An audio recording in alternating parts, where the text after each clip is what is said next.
In the year 2022, if your combined family income is above $214,000, I have some bad news for you. You no longer can contribute to a Roth IRA. Hi, if you're new to the channel, my name is Tay from Financial Tortoise, where we learn to grow our wealth slow and steady. Yes, I know, this is definitely a first world problem. A problem of making too much money that you can't take advantage of tax advantage accounts like a Roth IRA. In 2022, a modified adjusted gross income of $214,000 for a couple or $144,000 for an individual makes you ineligible to contribute to a Roth IRA. Phase-out ranges where you can make smaller Roth contributions, less than $6,000, start at $204,000 for married filing jointly, and $129,000 for single filers. If there's a chance that your income might be in these phase-out ranges, I highly recommend using a Backdoor Roth IRA, a completely legal way to continue to fund your Roth IRA regardless of your income level. I've broken this video into 3 sections, so feel free to skip around. First, we'll deep dive into Roth IRA and Backdoor Roth IRA specifically,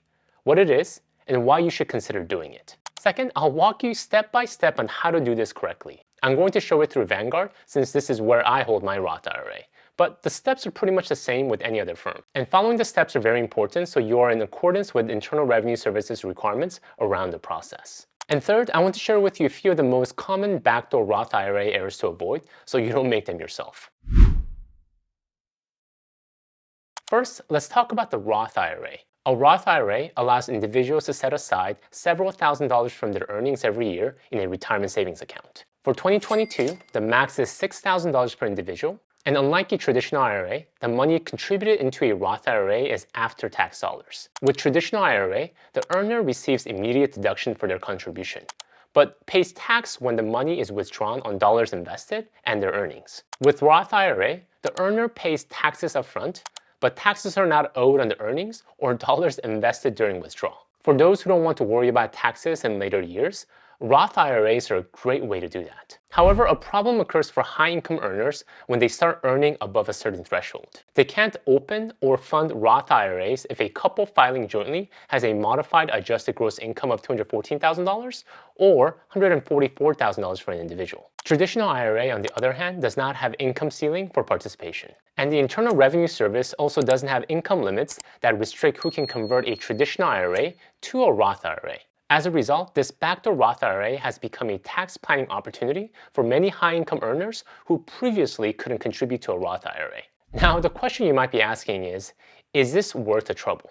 It feels like a lot of work for $6,000. And I would definitely say yes. With just few steps, you could have $6,000 to $12,000 invested in a tax-sheltered account versus a taxable account. You've already paid taxes on it, so why not shelter it with a few additional minutes of work? If you were to invest $6,000 in a taxable account, as the account appreciates, you'll have gains that you'll need to eventually pay taxes on. $6,000 may not seem like a lot now, but if you had that invested for 30 years at 8%, it could grow to 10 times that, $60,000. And you'll need to pay taxes on all that gain of $54,000. If you take a few minutes to invest that money into a Roth IRA account using the Backdoor Roth IRA method, you're saving thousands of dollars you need to pay in taxes down the line.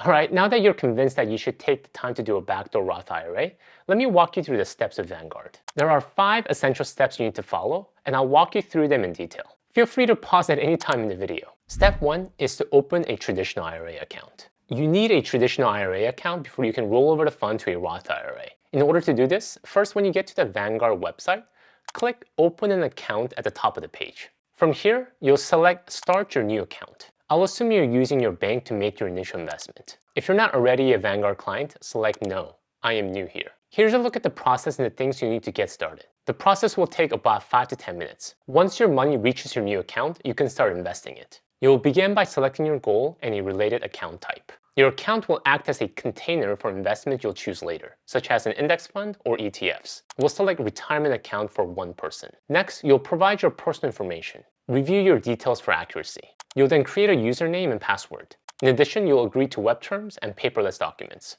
You'll also set up your security questions. Next, you'll add the bank account you'll use for the transactions. All new accounts require a bank on file. Select your bank from a list of popular banks or search for it manually by name. After logging into your bank account, select which checking or savings account you'd like to use. Next, choose if you want to transfer money from your bank now or later. You don't need to transfer money yet. We'll do that in step 2 when we make non-deductible IRA contribution. In the next step, you'll enter employment information. Certain occupations may have additional rules and regulations. On the next few pages, you'll answer some final questions which are required for all new brokerage accounts. Your answers won't affect what products you can invest in, and you can update them anytime.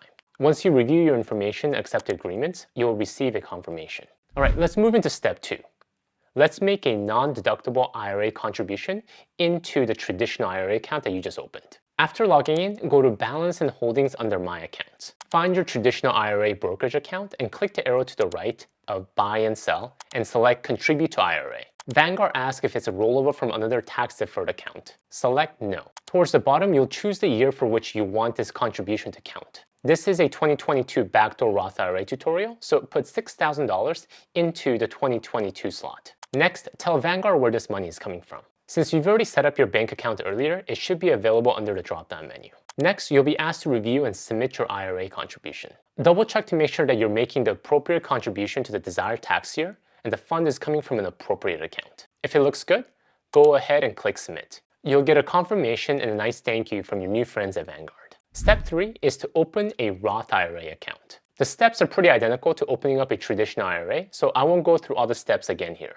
Review the steps for traditional IRA and open a Roth IRA account so we can convert all our money into it. Step 4 is to convert your contribution to Roth IRA. Now, one tricky item I want to call out is that even if you have a Roth IRA account and you just made a non-deductible contribution into it, you can't do step 4 right away. It actually takes a few days for you to be able to convert your non-deductible IRA contribution to your Roth IRA. You just need to check in every few days to see if you can make your withdrawal. At worst, you might need to wait a whole week depending on when you made your contribution. But once you're ready, click on the Convert to Roth IRA. Next, select Convert All of the account. Scroll down the page and select a box that states you will not elect to withhold federal and state income taxes. We're converting a non-deductible IRA contributions. Since we've already paid taxes once on this money, the conversion shouldn't cost us anything. Continue on to the next screen. On the next screen, simply review and submit your Roth conversion. The confirmation screen is pretty straightforward.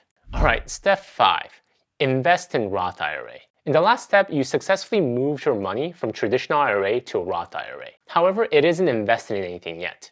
It's still sitting in a money market account and you don't want it to just keep sitting in there. It's like a checking account with almost no interest rate. You want to invest your money to grow, and good options are Vanguard's total market index funds like VTSAX or Vanguard's S&P 500 index funds like VFIAX. In order to do this, click on Buy Vanguard Funds under Buy and Sell. From here, you can type in the fund name or symbol. Choose the index fund on the left with the settlement fund, the money market being used to fund the purchase. Review and submit. And you're done. Congratulations. You have just legally funded your Roth IRA regardless of your income using the Backdoor Roth IRA method. Now, let's cover some common Backdoor Roth IRA errors to avoid. After going through the process, you might have noticed that it is a bit meticulous. And there's a reason for that. The Backdoor Roth IRA is trying to take advantage of specific tax law requirements set up by the Internal Revenue Service. So it's important that you follow the steps outlined in this video if you want to avoid issues with IRS. The first most common Backdoor Roth IRA error to avoid is forgetting to invest the money in the Roth IRA. As you said earlier, when you convert the money from a traditional IRA to a Roth IRA, your money is sitting in a money market account. I've heard horror stories of people who thought they were done and stopped right there. They thought they were investing in Roth IRA, which is technically true, but their money wasn't invested in any appreciating asset. So that $6,000 is still $6,000 years from now instead of growing. Don't forget the step to take the money in the Roth IRA account and invest it in good index funds like a total market index fund or a S&P 500 index fund. Another common Backdoor Roth IRA error you want to avoid is to trickle in your contribution. This will make your financial life very complicated. People do this because they're trying to automate their contributions.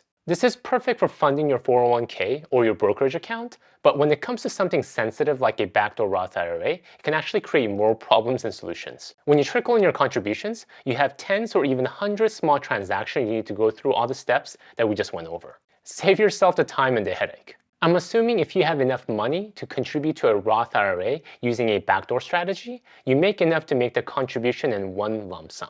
And a third common mistake with Backdoor Roth IRA is not filling out the 8606 tax form when it comes to doing your taxes. 8606 is an IRS form you need to fill out when you make a non-deductible contribution to a traditional IRA. Since you're doing this as a first step to a backdoor Roth IRA, it's important to include this in your tax forms. If you do your own taxes, make sure to include it. And if you have a CPA, let him or her know that you did a backdoor Roth IRA. That's it, guys. I'm sure we could talk many more hours about the backdoor Roth IRA, but this covers the gist of the process. I'll also have some links to more detailed resources in the description below, written by individuals way smarter than I am. If you're a high-income earner, take advantage of this process and invest in a Roth IRA. If you'd like to learn more about all the different types of tax advantage retirement accounts, check out my video here. Thank you guys for watching. Until next time, all the best.